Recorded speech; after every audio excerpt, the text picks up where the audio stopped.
Hey guys, it's Mitch. How's it going? Alright, we're going to take a look at some John Byrne comics today, specifically his first real move into creator-owned comics, at least since he became a big name. We're looking at Next Men #1 today. So when this book comes out, this is in January of 1992. This is an interesting time for John Byrne as a comic book creator. He'd already been a few things in comics. He'd been the hot up-and-comer. He'd been like one of the preeminent superstars of the early 80s.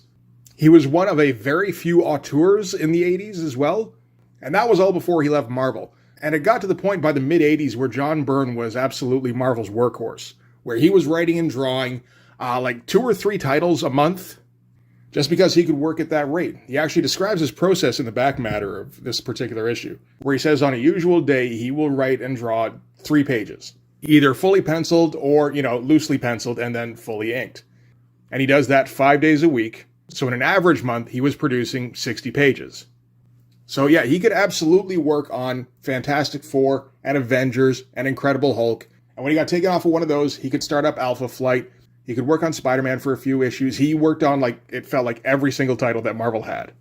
So in 1986, when John Byrne's contract with Marvel ran out, DC decided to try and give John Byrne a pitch to see if they could woo him over to their side. And apparently they were successful. Got him drawing a brand new Superman series that kind of reset the Big Blue Boy Scout after Crisis on Infinite Earths.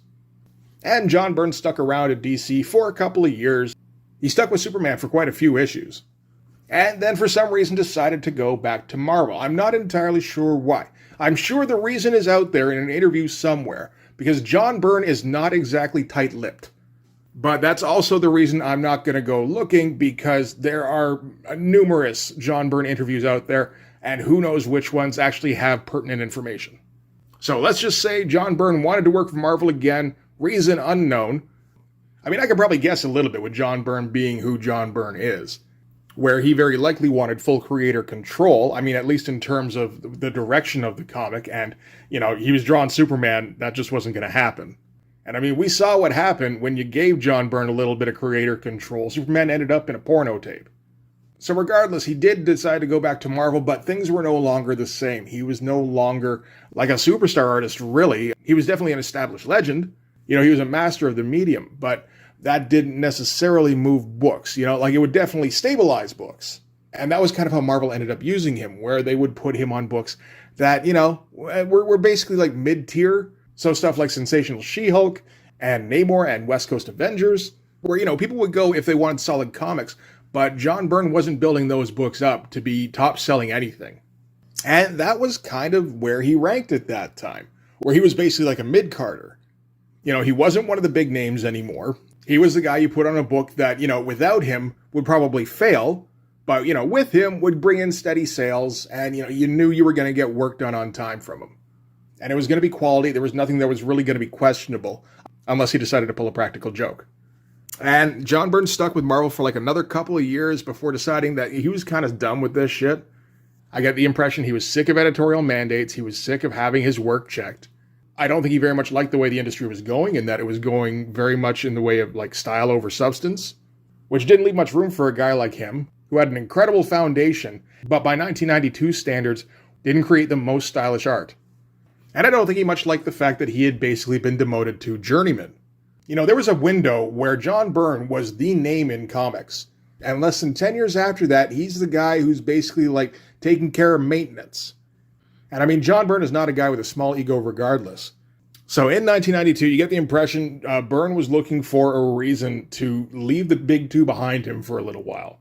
Smaller publishers were always an option. The problem with smaller publishers was that you weren't necessarily going to get stability with them, because most of them were kind of fly-by-night operations, and, one bad month might wipe out a PC or a First. And John Byrne didn't need to, jump ship from the big two again and try and stick with a smaller publisher for a few months, only for that publisher to go under and him to go crawling back with his tail between his legs.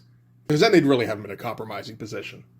But 1991 was an interesting time for publishers other than Marvel and DC, because a couple of them had started getting pretty big. One was Valiant, and the other was Dark Horse. Dark Horse in particular looked interesting because the year previous, they had published Frank Miller's Give Me Liberty miniseries, when Frank had gotten sick of working for the big two. and they were just about to start up publishing his Sin City storyline in short story sequences in Dark Horse Presents. And I get the impression that Frank Miller was probably raving to John Byrne about the deal he had going on with Dark Horse, where he was making a shit ton of money and he was keeping control of the characters. And, he could do whatever he wanted just so long as it wasn't illegal. I think that would have sounded very enticing to John Byrne around that time. Towards the end of 1991, while Sin City was being sequentially published in Dark Horse Presents, a new feature started getting published alongside it, which was John Byrne's Next Men. This was 4 8-page segments that would lead into the Next Men series, which would start with Next Men #1 here. And actually, we're going to look at those first 4 sequences first, because honestly, Next Men #1 doesn't work very well as a #1. It really only works if you've read the 4 installments before it, which, I guess John Byrne assumed anybody who was picking up the #1 would have, which isn't really how the market worked in 1992. People were really starting to get into, picking up a #1 because it was a #1. So I think that's one thing, out of maybe a few, that John Byrne didn't consider really when he started this particular venture. So let's get started on this. This is Next Men #0. So this is collecting those first 4 installments. So we're going to start out with a splash page, which is always an interesting way to go when you're working with very short installments, like 8 pages or something. Like we saw when we were looking through Marvel Comics Presents. You can do that, but you better have a very good idea of what you want to do on that splash page, and then you better be able to condense everything around it very efficiently. I don't think we have to worry too much about that. John Byrne kind of knows what he's doing when it comes to, the medium of comics. So we're starting things off here with a couple of, what will eventually be villains. Or at least this guy will be a villain. He's basically Texas Lex Luthor with hair. Or maybe it's New Mexico, I don't know for sure. All I know is that he's got a bolo tie. And he's talking with his lead scientist over here, and they're talking about how the project is getting shut down. We're going to get our big overhead shot of the lab here, which is very nice. All sorts of really nice tech in here. A lot of this honestly feels like the kind of stuff that Jim Lee would have worked off of when he was doing his tech hallways and stuff. But the deal is that these are heads of some kind of project that's been going on that has to do with genetic testing and modification. It gets explained that this is a project that has been on Black Books for 30 years easy. And now all of a sudden Washington has caught wind that there's a project that needs their attention, and they're sending somebody to come and examine it. So this 30-year project that is, just been maybe starting to get some, actual tangible results is having to be shut down, and shut down quick.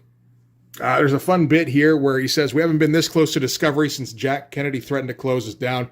And the scientist says, "Kennedy, I thought he approved Project Next Men." And Tex Luthor, I got there eventually, says he approved a project devoted to genetic research and, to a lesser degree, engineering. I managed to convince him for nearly 2 years that all we were doing was growing stronger corn and bigger cows. And he goes, if Dallas hadn't happened, and the scientist guy goes, "Yeah, you were lucky, Senator." And the senator, of course, says luck had nothing to do with it. So, the reason Kennedy got assassinated was probably because of Project Next Men. And it should probably be pointed out that Next Men sounds very similar to X-Men. I don't think that's a coincidence exactly. So, okay, they're getting ready to shut down the project anyway. Bremer here, he's not, he's a bit upset about having to shut down. Not so much about losing the subjects, even though these subjects were closer to realization than any subjects had previously been, over the last 30 years, I guess. So, the loss of life he's not really worried about because he got used to that a while back. It's more the fact that he's put all this work into it and now it's all going to come to nothing. He meets up with the senator here afterwards, to say that everything's proceeding okay. By the time the inspector comes from Washington, everything will be off the premises. So that's all fine. He does say, I won't lie, I was kind of looking forward to publishing this later on. And Tex is like, yeah, I suppose that it must have been hard watching your contemporaries winning Nobel Prizes for their pioneering work, knowing that the stuff you were doing was 10 years ahead of them. And Dr. Bremer, tries to make one final appeal to hang on to the kids because he really thinks they've got it cracked this time. And the senator's like, no, there's no more time. This bastard from J Street. And from off panel, we get somebody saying, bitch. It's like, the bitch from J Street. So this is Antonia Murchison. She's the inspector that Washington sent. And she's shown up early, which is completely going to fuck with all the shutdown procedures they had planned. Senator tries to delay her, saying, we haven't sealed up everything just yet. there's like toxic goo out there or something. You don't want to get near any toxic goo. And Murchison's like, yeah, that, you know what, I think I'll take my chances. So they're going to take a walk through here. They do have some ridiculously large cows to show off. So that, I mean, I'm guessing that they have been working on that in addition to the Next Men project. They happen to walk by like a half-open door, and Murchison's like, hey, what's through the door here? And they can't quite get together on what should be through the door. Senator says storage, doctor says labs. It is kind of interesting to note that, I mean, I think if this door had been closed, she probably wouldn't have recognized that it was a door. It probably just would have blended into the rest of the tech on the wall. And they could have finished up their tour without there being any kind of problems. I'm sure that's the way John Byrne wanted to go. Anyway, she decides she wants to take a peek. Senator's like, well, no, we're not going to do that. So she knees him in the stomach real quick and slips through the door and hits it with some kind of acid thing that seals the door shut. Right when someone's running after her to grab it, too. And, she's going to go running through here, trying to basically find whatever she can before she gets caught by Project Security. And then who knows? I mean, I'm not sure exactly what her plan is because, like, once you slip in there, if you see something you shouldn't really see, then chances are the guy running the joint is probably going to kill you. Like, there is the problem in that the people who sent her are going to want to know what happened to her. But I mean, like, the senator and the doctor would probably have a few hours head start if they just murder her and then clear out the buildings and then take off, right? You got to assume they got alternate IDs set up. Anyway, while she's running around in this part of the lab, something happens. I think this is like a door getting ripped off the hinges. This is the only unclear thing. This will get clarified later. John Byrne's storytelling up until now, it's kind of unimpeachable, really. It's always very clear. As the guy who's writing and drawing and inking, and does he have his hand in anything else? Does he do letters on this one? Story and art. I think he does do letters, because the only other credit is for colors. But, like, he knows how to stage these things better than just about anybody, really. And I don't know if you've ever seen John Byrne pages, like just pencil John Byrne pages. Everything is always ruled out in terms of perspective. Doesn't matter if it has to be or not. He always rules out all of the perspective, so there is never a lapse in perspective. So that's the first chapter that was published in Dark Horse Presents under our belt. We're moving on to chapter 2 here. So this is Inside Project Next Men. So we've got Nathan and we've got Bethany. These are a couple of teenagers who are in basically a simulation. Nathan's talking about how he can see stars and how he can see planets orbiting those stars. This is, of course, in the middle of the day when you shouldn't even be able to see stars. So something's going on with Nathan's vision. He's also starting to have some weird ideas about what's going on with their existence, like the fact that they know what stars are. They know what planets are. They know they can't actually see stars like in the middle of the day without a telescope, even though they don't really know what a telescope is. They know what it is, but they've never seen one. And you get the impression that they've just been fed knowledge somehow. And it's kind of established that they've just got this baseline of information that they've all been made privy to, which doesn't actually make any sense for them to have because there's no origin point. Bethany honestly doesn't really want to hear about this. She's like, well, we know this stuff because we know this stuff. We've always known this stuff. Everybody who's lived here has always known this stuff. It's like with the fruit. When you want fruit, the fruit's there. And she demonstrates by turning to the tree behind her where fruit appears. And that's good enough for Beth, where, just everything's provided for her, and she doesn't want to question it, because if she questions it, something might happen to it. So they're walking away from there, and another couple of teenagers start approaching them. This is Jack and Jasmine. Jack wants to wait for Danny to show up. He does, like, right behind him here. Danny apparently has super speed. And this seems to be a new development, as is what's been happening to Jack, where he's able to lift up a boulder and crush it in his hands. But he's not paying attention. Those rocks go flying every which way. One of them hits Beth right in the head, which everyone runs up to see if she's all right, but she appears to be completely unhurt.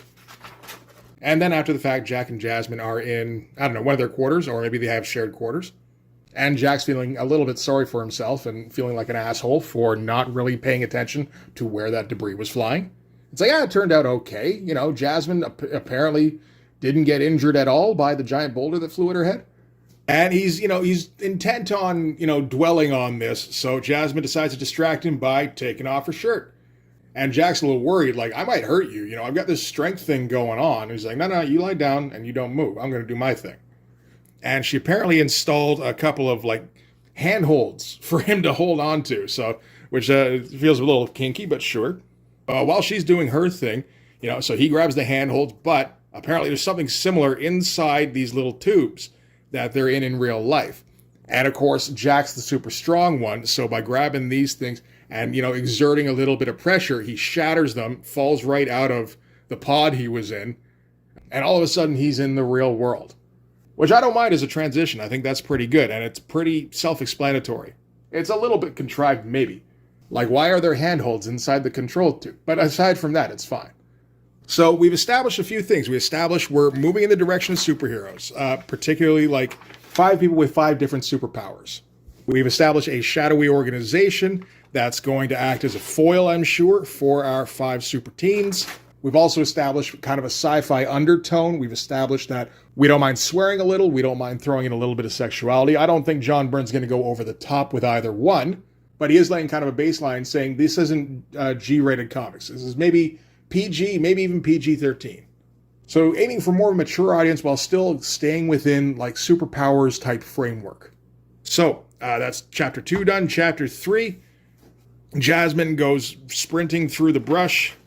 We haven't seen a whole lot of Jasmine's power, but her whole thing is like super agility, where she can like just jump like crazy. So Nathan and Beth are hanging out at what I assume is their place, and Jasmine's screaming about how Jack disappeared. We were getting busy, I was on top of him, and all of a sudden he wasn't there anymore. And they have a moment of pause, like, oh shit, you don't think like because there is this thing called fading that apparently their friends do, and in the simulation, that's how people die. Where they just kind of fade out and they're never seen again. And then a gravestone marker comes up with their name on it. So this isn't quite like that. There's no indication that he was fading, although this whole business of getting powers will usually end in somebody fading.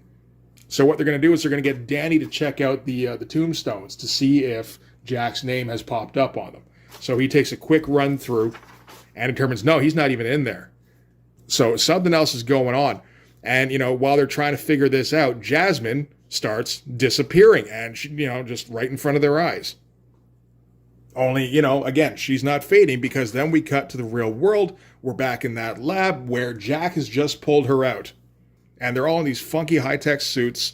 And Jack's like, we're somewhere where I don't recognize and this seems like a bad deal. And, kind of quickly walks her through it. Says, the others, they're here. They're in these weird suits like we were. So we're going to skip like any kind of confusion because, again, we don't really have time for that in 8-page segments, which is a bit of a shame. I would have liked like at least a couple more pages with Danny and Beth and Nathan as they just, like one by one start disappearing all of a sudden. But I guess you get the gist. You don't really need that. So from there, we're to cut directly to all 5 of them are awake. They're all in their tech outfits. And they start stripping off the this armor stuff. And as they start taking off the helmets, they're like, holy shit, we're all bald. And, all of them take off the helmets. They've all got the same deal going on, except for Beth, who, her hair isn't like her usual length. It's a little bit shorter, but it's pretty close. Jack goes to check it, like just kind of grabs a handful and then pulls his hand back real quick because it cut him. And the deal with Bethany is that she's got like invulnerability. And that's going to be explored all over with like her hair as well, because her hair is also indestructible. So when you've got like indestructible fine threads that you can barely see, you've basically invented like razor wire. Or like something between razor wire and like nanofilament. And this might seem like unnecessary information, but it's actually really important to the book because this is one of the fundamental things that John Byrne really wants to work into this, which is sort of a grounding in realism. He wants superheroes that are real people, that have like real personal problems, and he wants their powers to have like physiological side effects. And some of those side effects are going to start to become more apparent even before the end of the first issue. So they're able to get all the armor off and, they're alone in the room. They're not entirely sure where to go, although Nathan says, okay, you know what? This is the exit. Everyone's like, how do you know that? And he's like, because I can see through it. So yeah, something's been going on with Nathan's vision where it's just getting enhanced to a ridiculous point. And again, those physiological changes are happening as we see his, like the pupils on his eyes are just expanding. So he is able to see it's locked from the outside, but Jack has that super strength, so he pulls the door off, no problem. And once he shoves it aside, they're about to leave, and that's when the inspector from earlier stops in. So yeah, the thing that was coming off before, right in front of her, was the door being ripped off, I believe. So yeah, I mean, we've got a very interesting start here. One of the things that stands out, though, is the tone, because John Byrne doesn't want this to be standard superhero tone exactly. Like, he went out of his way to make sure that there weren't going to be thought balloons, which worked fine because Marvel and DC were kind of working towards no thought balloons anyway. Like, they were starting to phase those out. But then John Byrne is kind of based out of a late 70s, early 80s work ethic where thought balloons are a given. So it was kind of a big deal for him to take those out. But people still talk in a very, like, comic booky kind of way, where they kind of over-explain everything just a little bit. Like, Jack rips off the door here. Jasmine goes, Jack. Jack says, I didn't mean to do that. I just gave it a little tug. And Nathan's like, okay, everyone listen up. I still don't have the least idea what's going on around here, but it's obvious the attributes of our reaching are somehow magnified. So reaching is gaining abilities. He says, everything we could do before seems to have been accentuated. My vision, Jack's strength, even Beth's newfound invulnerability. That's why her hair cut Jack's finger. So we got to be extremely careful. Until we know the exact extent of our attributes here, we might harm ourselves or each other. Just a little bit more talking than is necessarily necessary. So now we're on the last chapter here. We're cutting to outside of the lab. The guy who reached in to try and grab the door when the inspector, I don't remember her name anymore, sealed it shut. She actually bonded the guy's hand to the door, like melted it to it. And the doctor's like, shit, we're going to need to get cutters. We're going to have to cut away that part of the door. Tex Luthor's like, we don't have time for that shit. He just shoots the guy's hand off. And they're able to get past him. Meanwhile, inside the lab, the kids are talking to the inspector. Her name's Tony something. That's it. They're a little weirded out because she's black. And apparently they've never seen black people before. So anyway, in her role as inspector, she's kind of found the mother lode. They got secret superpower kids in the basement. So she's going to tell them, you got to come with me. And then, of course, shots get fired out in the hall because those guys that were behind her, they've caught up now. Interesting gun here that seems to fire like strips or something. I'm not sure. These don't look like they're meant to be lasers or projectiles or something. I'm not sure if this is meant to be some kind of taser, really. It's a weird looking gun. Anyway, they're able to find a duct in the wall, which Jack is able to pry the cover off of, and then they're going to try and climb up through here. While they climb in, Tony gets shot in the stomach, and, the guards start closing in, and Jack kind of snaps, and he just, thrashes the guards. Probably either critically injures or kills all of them, as we see from the close-up on his hand here, where he's got the blood stains all over it. So we've established another thing. We don't mind getting a little bit violent. So Tony's not going to be able to walk anywhere anytime soon. She's been shot pretty good.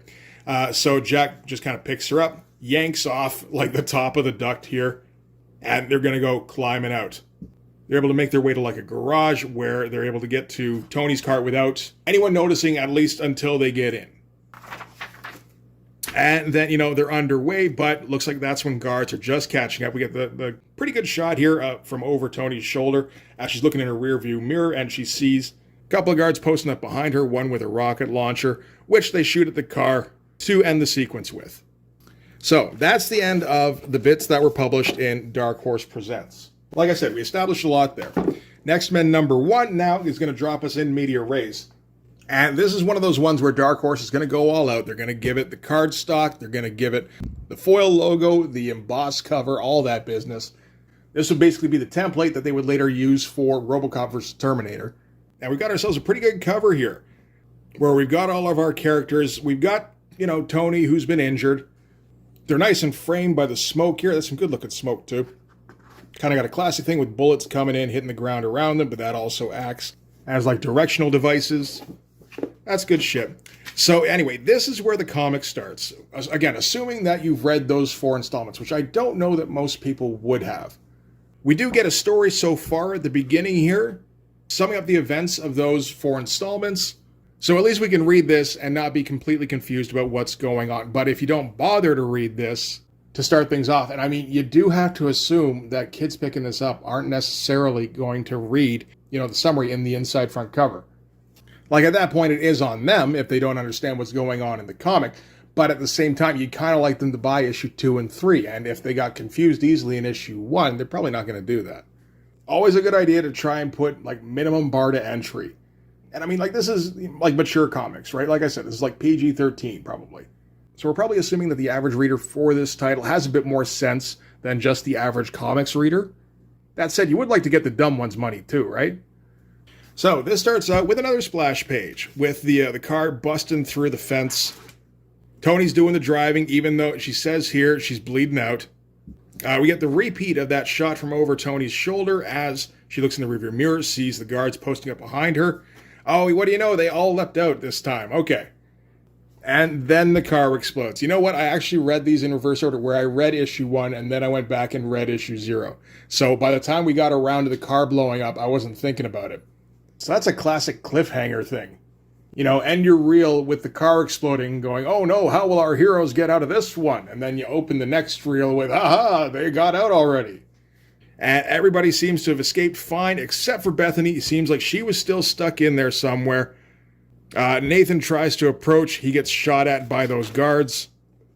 And he has to quickly dive for cover. Jack stands up and he starts making like finger gun motions, because that was how things worked in the simulation, where if you wanted a thing, then you just thought about that thing and made the motion like you were going to get the thing. And then the thing appeared in your hand. Naturally, this is the real world now, and, you know, nothing happens. And he just ends up getting shot instead. All the kids are freaking out. Danny here's like, why didn't it work?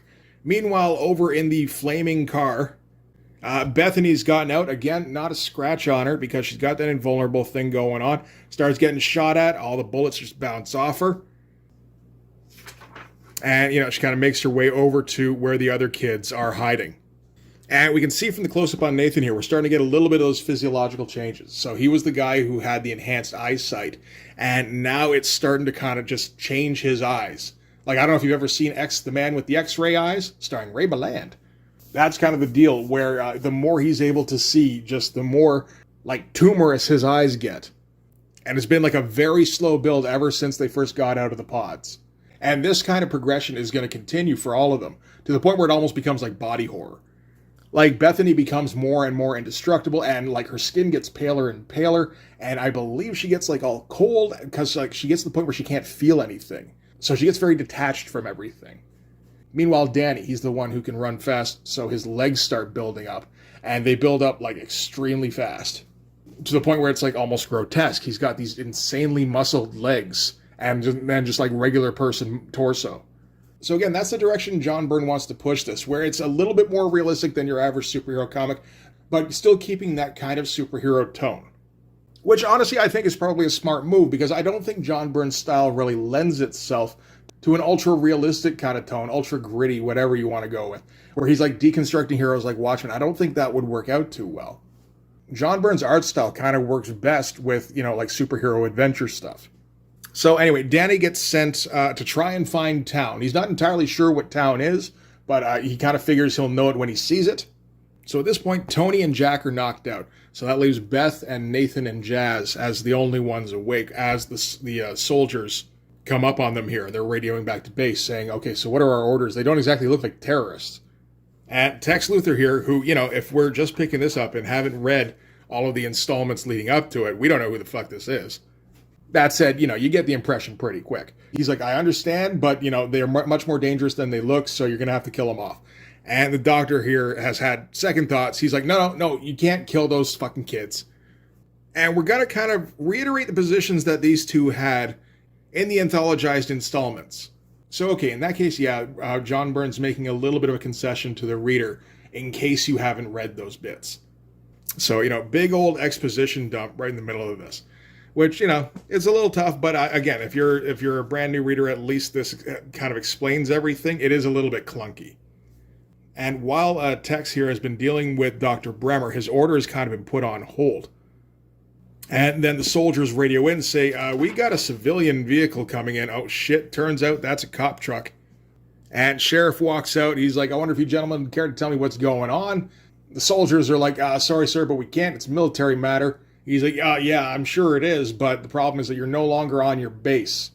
So that puts you in my jurisdiction, so you better start talking. And Dr. Bremer, of course, is listening in on all of this, and he's kind of declaring victory. He's like, ha, you can't kill those kids anymore. Now that outside authorities have become involved, there's no way in hell you can keep the lid from blowing off this whole business. Project Next Men is about to become a cause celeb. And Tex goes, yeah, well, not just yet, as he blows his brains out. Again, just kind of restating, we don't mind showing a little bit of violence. And then he kind of packs up and he opens up a secret passageway that'll lead him out of the lab. Got himself a little pot in there and everything. After he leaves, his secretary comes in. She's just like, Senator, it sounded like I heard, like a gunshot. Oh, only then a fucking explosion comes off. Very fast, like scratchy looking stuff. But it looks great, like very simple. But, John Byrne knew exactly what he was doing there. She gets knocked back dead on arrival. A bunch of other lab techs are like, what the fuck? More explosions start going off. They start going off throughout the entire installation, just killing everything in their path. And then we end with the big explosion off in the distance as the entire installation goes up. All the soldiers start kind of flipping out because, like, oh shit, that was where all our orders were coming from. So they start scrambling to try and find a medic because there's going to be wounded all over the place. In the meantime, they can't really worry too much about these kids who they've all had sequestered information about, so they don't know what the deal is with them.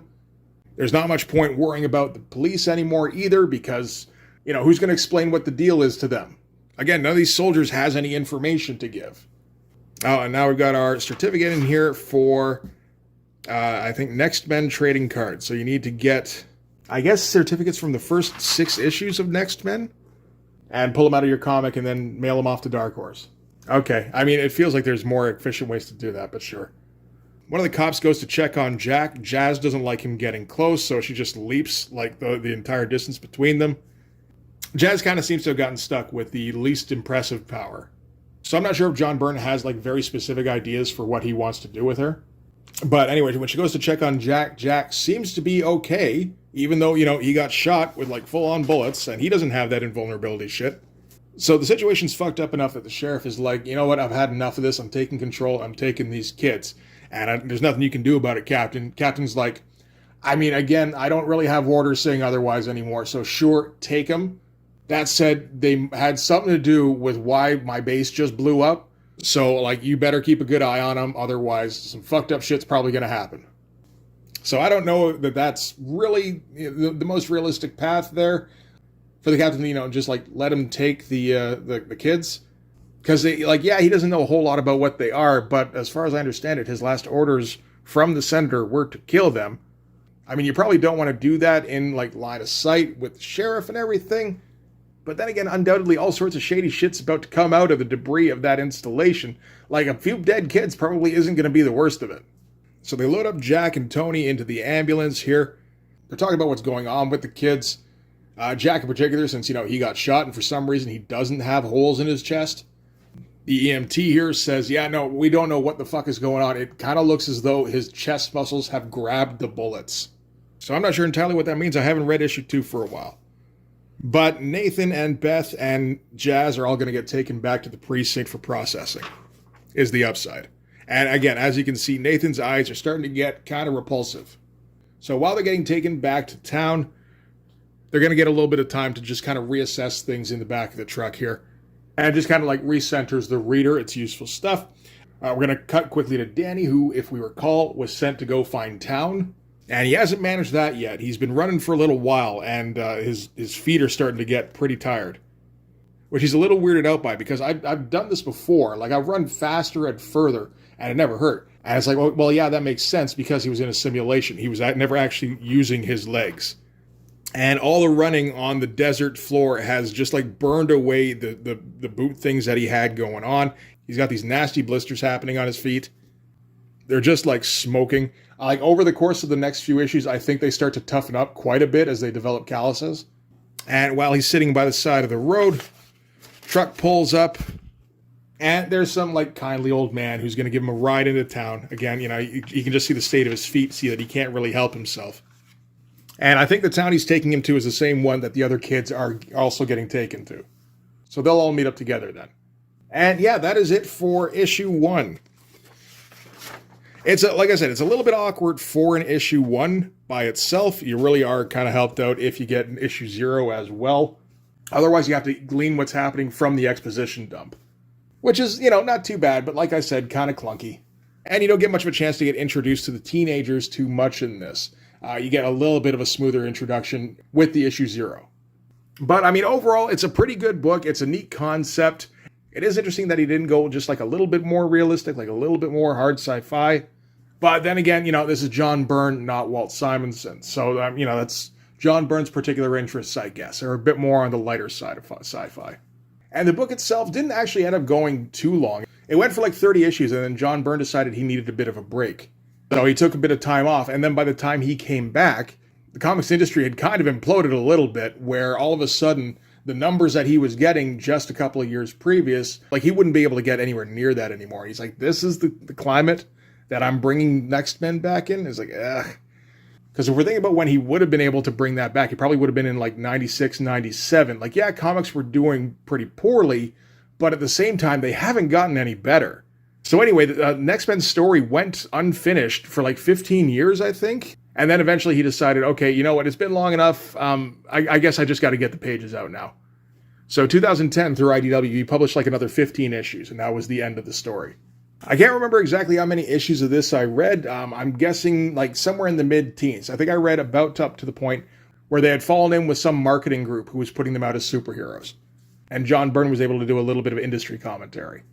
But yeah, it is a very good book. I remember like reading about this at the time and thinking like, holy shit, this is very different from the kind of superhero books I'm used to reading. The funny thing is that it wouldn't even be like by itself as a more realistic superhero book, because like right at the same time that this is being released, Valiant was putting out Harbinger #1, which did pretty much the exact same thing. It kind of leaned more in the direction of mutants than, build a superhero in a lab. But, it's still very much the same kind of idea where it's like, let's take some people who, just like regular ass people have like regular problems and give them superpowers and see how that goes. I don't think there was any real time for cross-pollination in there. Like I said, they did come out almost exactly the same time. Like Next Men #1 came out January of 1992. So did Harbinger #1. I don't think Jim Shooter was ripping off John Byrne. And John Byrne had the idea for Next Men for like 10 years. Apparently he'd pitched it to DC in like 1982. So just a weird thing with two groups having very similar ideas. 1992 seems like it was a pretty good time for people who just wanted like slightly more realistic than usual superheroes. And then, 5 months later, Image came along and was like, we got your realism right here. So yeah, I've got a bunch of the first few issues of Next Men. I could see going through a few of them if we start running low on like comics to go through. Because they are some interesting books. Not flashy, like John Byrne's style. It's a little plain in the 90s. But again, his storytelling is extremely competent. Everything just kind of works. It's super solid. And, hey, John Byrne's a pretty damn good writer. Maybe not quite as good as he thinks, but like pretty close, I think. Anyway, so that is going to do it for this one. So thanks very much for watching, guys. If you like this video, please hit the like button. Also the algorithm stuff. If you want to see more, hit subscribe. If you really want to help out, in the description, there's my link tree. And you can follow that to my Patreon. So subscribe there. That'll give you access to everything I do. So all sorts of videos, all sorts of Blood Force comics. You can also follow me on Instagram and DM me there for commissions. And don't forget to hit the hype button, which seems to be a thing. I don't know. If you're watching this on your phone, I guess there's a hype button, so fucking hit that thing or something. I don't know. I'm going away. Bye.